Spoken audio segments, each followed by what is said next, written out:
Moses to arise and lead the children of Israel, he was not supposed to go alone. Please tell your neighbor what you have heard. Amen? He was not supposed to go alone. Because God knew it will be difficult. He told him, I will go with you. So as we arise in this parish, the journey we are starting and we have started, we are not alone. God is promising, I will be with you to the end of age. Not with you up to June. Not with you up to July. No, to the end of age. So the Lord is promising us, those of us who have started, because I have received messages from many of us saying, Pastor, I have a reason in this area. I have started doing this. As you do that, the light of God is with you. It is the leading light that can help you to cast a vision. So we want to ask ourselves a question. Why did God give his children light? Kwa nini aliwapatia mwangaza? Why did he do that? Number one, he gave them this fire so that the fire and the cloud would show them a direction. Amen. Amen. If you read the book of Exodus 13, not Exodus, but Numbers 9, it talks about the way the cloud would come over the tabernacle. The moment it comes, they settle there. Whether for 2 days, for 5 days, for a month. The moment the cloud is lifted, wanachukua vilago vyao vyote, wanaanza safari. And they would only go the direction of the leading of the cloud or the leading of the fire. You didn't hear that. Amen? They didn't go any direction. So the moment members of this parish, as we arise in our jobs, as we arise in our relationships, as we arise in our marriage, as we arise in our ministry, as we take up the areas we have signed up, there is a direction provided by God. Amen. Hallelujah. Amen. To lead them. I know many of us here get stranded, get confused. But we have the light of God, we have the cloud of God to tell us, arise, this is the way, follow it. Amen? And God does that every day. He shows us the way. He says, my child, this is the way. The only unfortunate thing with God is that his voice is very still. The devil's voice is very hard. Anakuambiaga mambo na nguvu. But the Spirit talks slowly. Please don't do this. Don't go this direction. So at times God will speak to me, showing me direction, but because his voice is still, small voice, at times I would ignore it. Number two, the moment these people are given the light and the fire, it was to direct them to the safer road. It has been said to us that the journey from Egypt to Promised Land indeed could have taken 11 days. You can read that in the book of Deuteronomy chapter 1 verse 2. However, God realized that if they passed through that road, the shorter route, where Philistines were, and Philistines were the greatest enemies of Israel, they would actually fade away, fear, and go back to Egypt. So he said, guys, not going 11 days. Hello? It's supposed to be how many years? 40 years. Why? It was safer, the 40 years. Yes. You didn't hear that. God will guide you in safety. Yes. Oh my God. The Lord God Almighty is telling you the areas that are safe. Amen. God will guide you into relationships that are safe. Amen. God will guide you into investments that are safe. I know there are other investments in this country called pyramids that are short, that you can get money 2 times your investment. Hello? It's a shorter way to riches. But God is saying it is not safe. You didn't hear that. Hallelujah. So God is telling us as we start to arise and as we arise, he is giving us safety. He is showing us the direction that can get us there in Jesus' name. Amen. Number 3, God was using the light and the light and the cloud to protect them from the enemy. If you look at Exodus 14, the next chapter, it talks of when the children of Israel were almost crossing the Red Sea, they came and stood before the Red Sea and they were worried. Oh my God, what are we going to do? And when they looked behind, they saw the army of Pharaoh coming very fast. It was almost getting to where they were. And they started getting worried. Wakaanza kuogopa, and they were wondering, Why did you get us out of Egypt to just come and die here? You know what happened with the cloud of fire? Bible is very clear that the which one? The fire, the cloud moved from before them and came behind them, in between them and Pharaoh's soldiers. You did not hear that. Such that on the side of the Egyptians there was darkness. On the side of the Jews and the Israelites there was light. Oh my God. This is the year of God protecting you from your enemies. They will come in one direction, scatter in seven directions. God is going to set confusion on them. Indeed, they spent a lot of time there until Moses prayed to God. Then God told him, chukua kijiti juu, angalisha kwa maji, and there was way. And they went. All that time, guys were in darkness. I don't know whether you know what I'm saying. You know, there are many times God confuses our enemies without telling us. If God reveals to me who are my enemies, I would never walk. Nitakuwa nikiangalia upande. He does not. He fights them because he is God. Amen. Hallelujah. Amen. So what am I saying this morning? The Lord is giving us his light that we can be able to cast the vision. Amen. Amen. So what is it to cast a vision? Casting a vision is the art of giving direction or organizing people or showing why we exist. Are you there, DJ? The DJ man technician. Amen. Good, there we are. Or showing us the way. It indeed involves a number of things. Number one, it involves having a vision paper where you are going. For example, in this parish, we have a vision paper for 7 years. It's there now. It is helping people you lead to travel the journey you are traveling yourself. Casting vision is the light of God that gives us that we may show light to others. Why does God show us direction? Why does God make it safe for us to walk? Why does he overcome our enemies? So that we may lead other people. There are people in your lives who are getting lost. There are people in your family who are lost. There are people who are confused. They need your light as you cast that vision before them. Hallelujah. And it's not easy to cast a vision. It's not easy as a party to say there's a direction. There will be a few opposition as you cast the vision at home. But God is calling us here to cast. I listened to our president the other day saying the 4 points that he is very keen about in the next 5 years. That's what we call vision casting. He is saying this is a direction. And everyone who is going to be a CS or a PS has to follow that direction. You think it is easy? It's not easy. Even me as a family man, I have a responsibility to cast a vision. However, there must be things you have to do for you to be able to cast a vision or to the people that you are leading. Number one, it starts by managing yourself first. Hauwezi kuongoza watu kama wewe mwenyewe haujajiongoza. Mjasikia hiyo. You cannot manage people unless you have managed yourself. I cannot tell my family to read the Bible if I don't read it myself. I can't tell my family to go for a jog if I am sleeping. I can't tell my wife to live a holy life when I am immoral. I have to manage myself first before I can tell others to follow the way. So those of us who are in leadership positions, whether at work, at home, or in the community, you have a responsibility to manage yourself first. A leader must be self-disciplined for you to be followed. Hallelujah.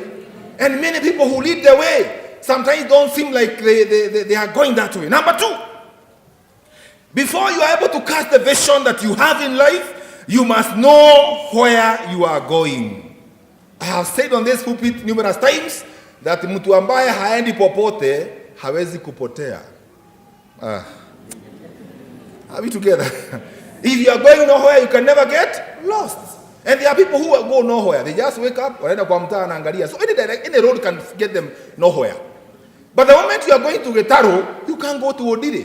Hallelujah. So you must be able to know where you are going yourself. Because you can never take people where you have never been. Never. You can never lead people where you have never been, or if you have not been there, you are going there yourself. I'm leading you people to heaven. I've never been there, but I'm going there. You didn't hear that. So we are going together. Amen. Again, you cannot lead others. You cannot give people, you must know the direction when you are taking others. If it's a family, where are you taking your family? If it is one of our elders here in their district, I know there is a lot of jitters here because they are new elders in your district. Hallelujah. They know where they are going. Just follow them. Hallelujah. Just follow them because they know. We have already said there's a direction. And they know. It is very clear in our elders' minds the direction we are taking in this parish. Just follow them. Hallelujah. Amen. Amen. Then number 3, you must embody the light and the vision. You must be enthused with what you believe in. You didn't hear that. You must be filled. If you are saying tunaenda Nairobi, lazima tuone hiyo Nairobi ndani yako. You know, one time somebody was asked, they were in a conference, and they were supposed to go, after that conference, they were supposed to go to another conference. And so somebody asked them, how many are going to heaven? One man said, I'm not going to heaven, I'm going to the next conference. Are we together? That being enthused with what you believe in. Amen? If I believe that this year we are building a house with my family, I must be enthused by that. Amen? I must embody it. I must drink it. I must eat it. Because many a times we say things with lip service. And let me tell you, those we lead can tell. Mzee ni kuongea tu. Boss ni kuongea tu. Hiyo ni ile maneno yake bere. Haina impact. So you must be embodied. Sometimes I look at the young people who dance on television. Some of them are called Sakata and others. And those guys jump almost hitting down with their necks. And they don't care. Why? Their aim is to rock the show. And they do it. How I pray that which you believe in this year, you are going to embody it. Bwana asiwe sana. You are going to believe it. You are going to walk it. That each and every day you be telling those you lead, this is the direction. You have seen how I embody the vision of this church. Every time I stand here, I tell you, this is the direction we are going. Because unless I believe it, I'll just be wasting your time on this pulpit. Hallelujah. Amen. Out of the abundance of the heart, the mouth speaks. Number 4.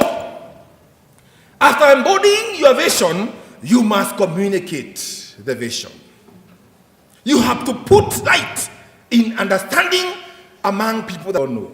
It is not lack of sex. No. It is not in-laws. It is not poor parenting. It is lack of communication. Because every time you do not communicate, there is what we call speculation. There is what we call suspicion. If I don't tell my wife, I am running late tonight. 9 o'clock, sijafika. 10 o'clock, sijafika. The first thing she will do, weko. Are we together? And you know she is going to scout me like a baby, and I'm a man. So in order for you not to be scouted, I'll just tell her today I'll come at 1. That is good communication. Hallelujah. Many of us here will be seen with another woman somewhere standing. And you'll be like, just tell your wife, that woman I was talking to is a client. Hallelujah. Don't let your wife suspect. Just be open. Communication is everything. Even in this church, we are working on communicating the vision. And there are many people with bright ideas, but they are poor in communicating. What am I saying here? The moment you believe in something, share it with those that you lead. Hallelujah. Because if you don't do that, there will be suspicion, there will be speculation. You know, many times things happen, even in this Kikuyu here. Whenever something happens that is not clear, people start speculating. Na watu wanajua kujijazia. Sijui wanajua. People can actually kill you and bury you and resurrect you. You know? So the best thing is for you to tell them, I am not dead. Hallelujah. I am alive. This is what is happening in my life. Share. Speak. Are you having problems in your marriage? Speak about it. Take someone for tea. Don't speak in the bedroom. Hello? Tununua kikombe ya chai hata kama ni ya 50 bob. Hallelujah. And those of us who are rich like me go to Java. Bwana asifiwe. You know, and take a cup of tea and share where you are going. Share your life. Because the more you do not communicate, the more problems you will be in. Indeed, when there is no communication, the systems are clogged. You didn't hear that. Amen? What am I saying? We have a responsibility. When we see the right of God, we cast it to the other people in vision. Amen. In conclusion, Where there is no vision, people perish. Bible says in Proverbs 29, verse 18.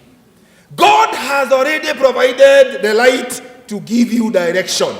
Please tell your neighbor that. Is there anyone here struggling in a relationship? Is there anyone here in a multitude of decisions? You are wondering which side to go? There is already a light. All you to do is to follow that light. The other day I went to buy a shirt, Nairobi. I found a very nice young girl, and I used a shirt. Hey, don't know hii shirt. I didn't have my collar, so I fitted. Akaniambia, si unane after hii jioni hii. Kamwambia, hai, mimi nimeoa. Hai, usijali. Akaniambia, nikamwambia, na mimi ni pastor. Kwanza wewe ndiye mzuri. So we went on. And she told me, there is a woman who wants to take me another direction. But the light of God is very clear in my life. That the Bible is very clear that I should never, in the book of Malachi 2, I should never break faith with the woman of my youth. Do you hear that? So I have to make a decision whether I listen to this woman or I listen to the light of God. Because the light of God is very clear that there is someone's girl, I have my wife at home. And if I have no wife, I have another life to live. Are you hearing this? There is always the light of God. The only thing we do is that we ignore, and our families go down to the drain because of ignoring the light of God and His cloud. Are you hearing this? God can never ask us to do things that will ruin our lives. I know many a times the will of God seems unpleasant, but it is only at the beginning. Let me tell you, people, 10 years down the line, that will of God will be the perfect thing for your life. Right now, it may not look exciting because God is not a celeb. Hello? No, the devil is a celeb. Are we together? Yeah, he's a celeb. He wants to make the show. But God speaks softly. Amen? So we have a responsibility. So what is this light I'm talking about? It is the light of His word. There is always a word in season for each and every situation you are going through. Are we together? You don't have to go far. Number 2, there is the conscious. The moment you become a Christian and you are saved, your consciousness is taken over by the Spirit of God. Hence, your consciousness is spoken to by the Spirit of God on the direction. And many of us here will always say, naitane kwa ugo, kabla nifanye hivyo, kuna sauti ilikuwa niambia nisifanye hivyo. Hello? Even when I was going to that date, there's something that was telling me, it is not something she do. It is the Spirit. Are we together? It is the Spirit saying, don't go that direction. The Spirit is always speaking.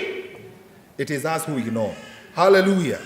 And then finally, for us to be able to follow the light and the cloud, we must learn to obey. Let me tell you guys, obedience is the worst thing in this world. You didn't hear that. It is easier to rebel. If you tell a girl, come, you have to be home by 6. They'll come at 7 or at 8. If you don't tell them, they'll come early. Hello? Because the moment obedience is put to test, we fall by the side. So we have a responsibility to decide whether we are going to obey the voice of God or the voice of the people. The light of God or the light of the devil. The light of God or the light of the people. Are we together? I want to pray for us now. Are you here and you're in a valley of decision? Are you here and you are lost?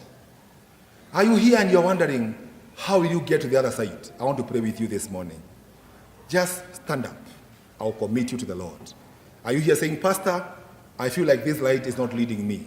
There are things before me wondering whether I'll get the other side. I want to pray with you. As I pray with all of us, are you there?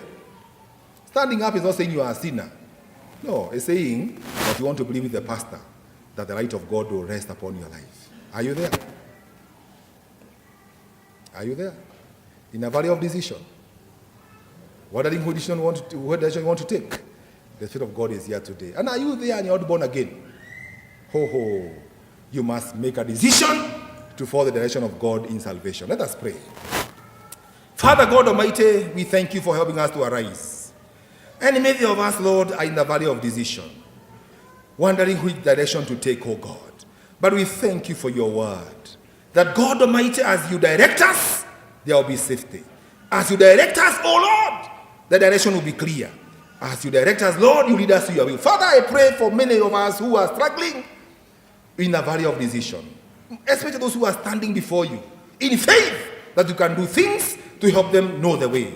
Open the opportunity, Lord, for us to know you. May your name be glorified, Lord. I pray for many people in this church who are not born again and have never followed the leading light that saves them. Father, may you deliver them in Jesus' name. May your name be honored. May your name be glorified. For this is our prayer of faith in Jesus' name. Amen and amen.